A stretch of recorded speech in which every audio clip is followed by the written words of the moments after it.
स्वागत है आपका अपने YouTube चैनल SG क्लासेस 247 पर। आज क्लास 9th का चैप्टर रेखा और कोण के बारे में पढ़ेंगे और इसका प्रश्नावली पहली 6.1 का दूसरा सवाल है।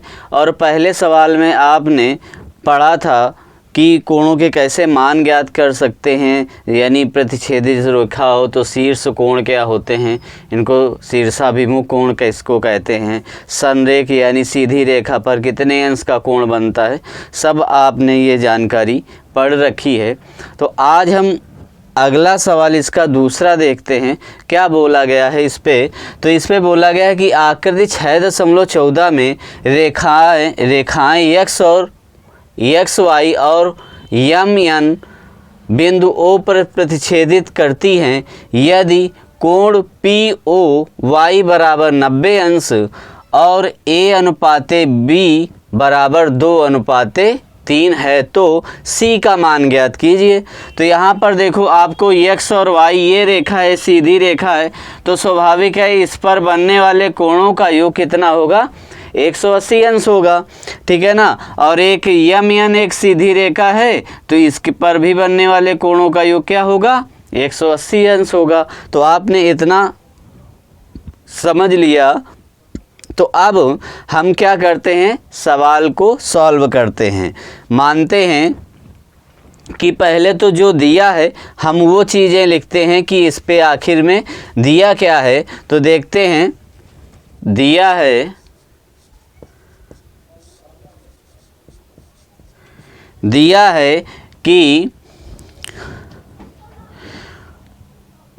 है कि कोण POY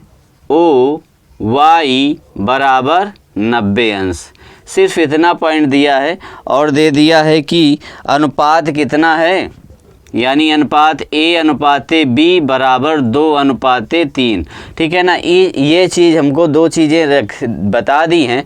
उस पर तीसरा पॉइंट हमें ज्ञात क्या करना है, तो लिख देते हैं ज्ञात करना है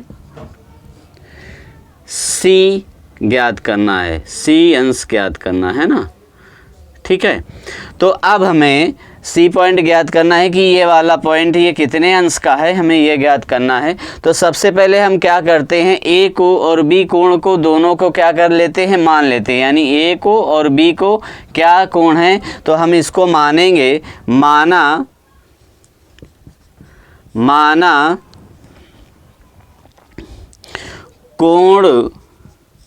कोण A बराबर 2x तथा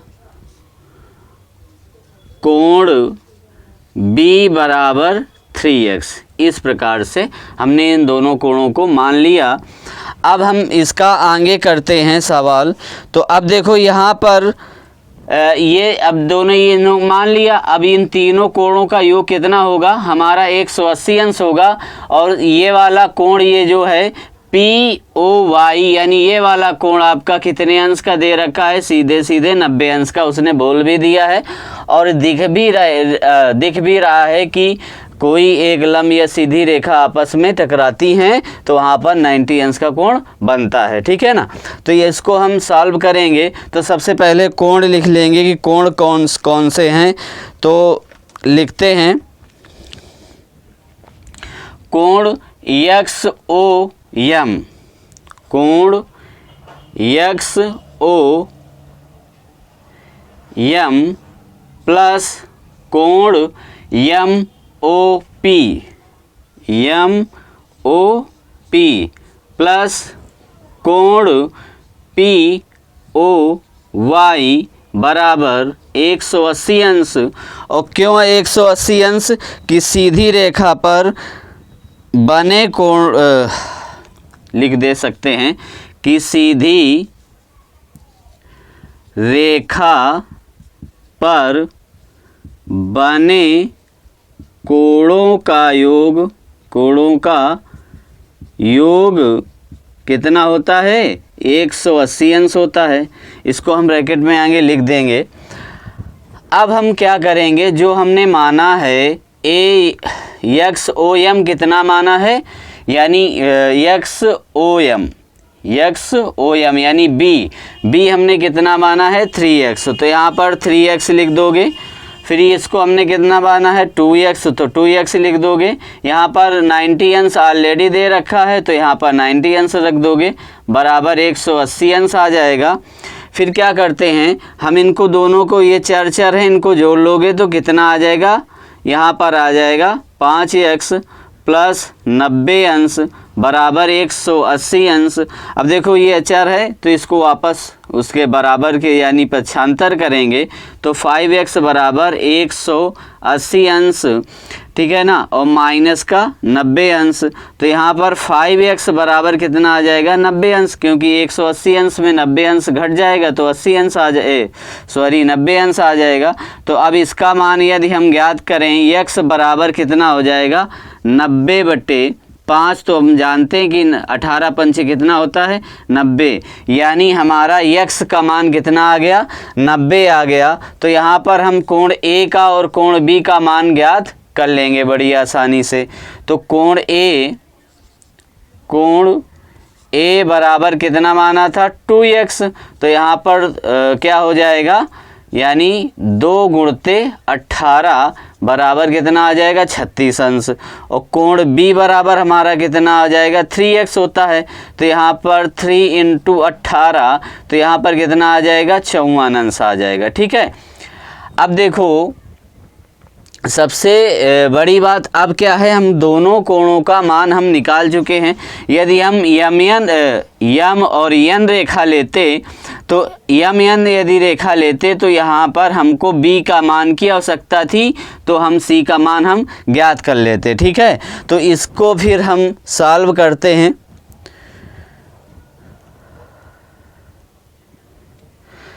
ठीक है, आपको स्क्रीनशॉट लेना हो तो ले लो, हम इसको साफ करके फिर यम यन रेखा लेते हैं, क्योंकि यह बोर्ड में आ नहीं पाएगा, तो हम इसको साफ कर देते हैं।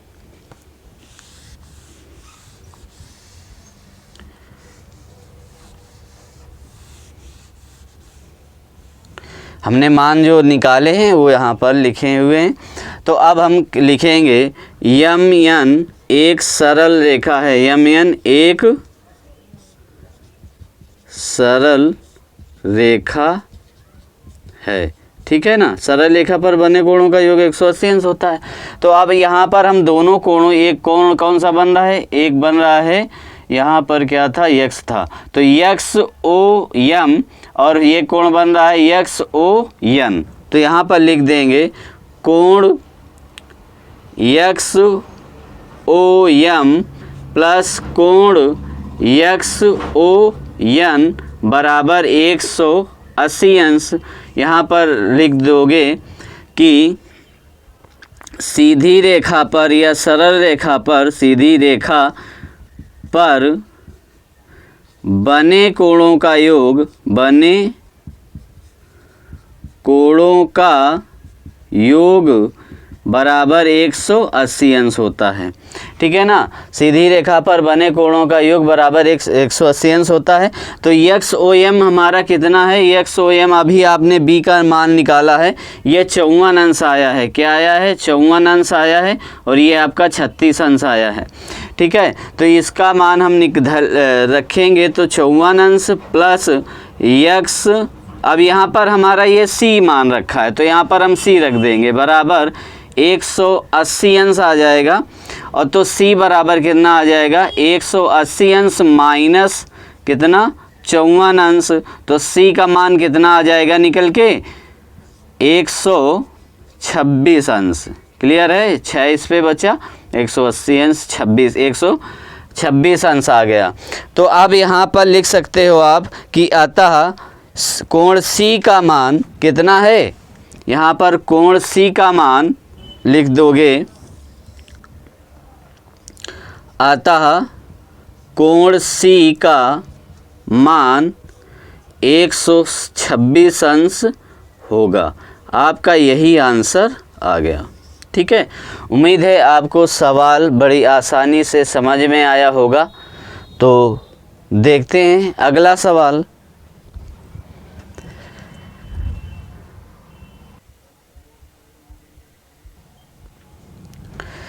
देखिए तीसरा नंबर सवाल इसका बोला गया है आकृति में यदि कोण पी क्यू आर बराबर कोण पी आर क्यू हैं, यानी पी क्यू आर बराबर यानी ये वाला कोण और पी आर क्यू यानी ये वाला कोण, ये दोनों क्या हैं, बराबर हैं। तो यहाँ पर हमको सिद्ध करना है कि कोण पी क्यू एस यानी कोण पी क्यू एस बराबर कोण पी आर टी यानी पी आर और ये वाला टी। ठीक है ना। तो सबसे पहले हम क्या करते हैं, इन कोणों को मान लेते हैं ऐसे नंबरिंग से कि कोण 1, कोण 2, कोण 3। तो इसको मान लेते हैं कोण 1, इसको मान लेते हैं कोण 2 और ये कोण मान लेते हैं 3 और ये कोण मान लेते हैं 4। इस प्रकार से हम मान लेते हैं और हम लिखेंगे कि जो दिया है वो हम लिखेंगे सबसे पहले।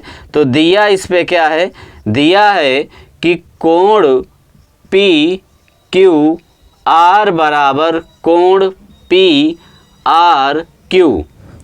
तो हमने क्यू कोण किसको माना है, कोण 1 के, और ये किसको माना है, कोण 2 के।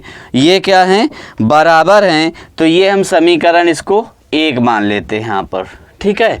तो अब हमको सिद्ध क्या करना है, तो सिद्ध करना है, हम लिखेंगे सिद्ध करना है बराबर कोण पी क्यू एस बराबर कोण पी आर टी। ठीक है ना। तो अब ये क्या है हमारी इक्वेशन, ये कोण 3 है और कोण 3 किसके बराबर है, कोण 4 के। ये इसको हम इक्वेशन मान लेते हैं दूसरी। ठीक है ना। तो अब हमें सिद्ध करना है, तो हम सिद्ध करते हैं। सिद्ध कैसे करेंगे, तो अब देखो यहाँ पर यदि कोण 1 और 3 यानी यहाँ पर जो कोण बनेगा तो यानी कितना बनेगा, 180 अंश बनेगा। तो हमने आपको बताया कि अर्धवृत्त पर बने कोणों का योग कितना होता है, 180 अंश। तो ये पूरा हमारा क्या है, एक अर्धवृत्त है। तो इसका योग कितना हो जाएगा, 180 अंश। तो यहाँ हम लिख देंगे कोण 1 प्लस कोण 3 बराबर 180 अंश, क्योंकि क्या है, ये रैखिक युग्म है। रैखिक युग्म मतलब यदि 2 कोण होते हैं तो उसको हम क्या बोलते हैं, रैखिक युग्म अभिग्रहित के अनुसार। आपने उस पे पढ़ा था 5वीं अभ्यास में कि ये कोण कैसे होते हैं। ठीक है ना। तो ये हो गया ये आपका 180 अंश हो गया। तो अब हम इसको कोण, अब इसका दूसरा ये वाला कोण भी ले लेते हैं। तो कोण कौन सा आ जाएगा, कोण 2 प्लस कोण 4 बराबर कितना आ जाएगा, 180 अंश आ जाएगा ये भी। तो ये भी इसके में भी लिखते हैं कि रैखिक युग्म अभिग्रहित से। ठीक है ना। यानी रैखिक युग्म अभिग्रहित से क्या होता है, इनके दो कोणों का योग क्या होगा, 180 अंश होगा। अब देखो इनको हम, ये हमारा समीकरण 1 बन गया, यहाँ पर 3 बन गया और ये समीकरण क्या बन गया, 4 बन गया। ठीक है। तो इसको हम सॉल्व करते हैं। समीकरण 3 और